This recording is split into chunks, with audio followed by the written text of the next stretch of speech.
దేశీయ stock market భారీ నష్టాల్లో ముగిశాయి. అంతర్జాతీయ మార్కెట్లలో బలహీన సంకేతాల ప్రభావంతో సూచీలు నష్టాల్లోకి జారుకున్నాయి. ఉదయం నుంచే మార్కెట్లు నష్టాల్లో ప్రారంభమవ్వగా ఆ తర్వాత మరింత పడిపోయాయి. సెన్సెక్స్ 1414 పాయింట్ల వద్ద 73,198 వద్ద ముగిసింది. 420 పాయింట్ల నష్టంతో 22,124 వద్ద ముగిసింది. ముఖ్యంగా ఐటీ, టెక్, ఆటో, టెలికాం రంగాల షేర్లలో అమ్మకాలు వెల్లువెత్తాయి. దీంతో సూచీలపై తీవ్ర ఒత్తిడి ఏర్పడింది. స్మాల్ క్యాప్, మిడ్ క్యాప్ షేర్లను అమ్మకాలు కొనసాగుతున్నాయి. ఆసియా మార్కెట్లలో సియోల్, టోక్యో, షాంఘై, హాంకాంగ్ సూచీలు భారీ నష్టాల్లో త్రీడవుతున్నాయి. స్టాక్ మార్కెట్లు భారీ నష్టాలతో మదుపర్లకు 10 లక్షల కోట్ల సంపద ఆవిరైంది. అమెరికా అధ్యక్షుడు డొనాల్డ్ ట్రంప్ వాణిజ్య విధానాల ప్రభావం మార్కెట్లపై పడుతోంది. తాజా ప్రకటనల ప్రకారం మెక్సికో, కెనడాపై విధించిన సుంకాలు మార్చి 4 నుంచి అమల్లోకి రానున్నాయి.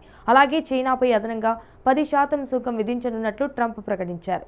ఈయూపై 25% సుంకాలు విధిస్తామన్న ప్రకటన కూడా మదుపర్లలో ఆందోళన పెంచుతోంది.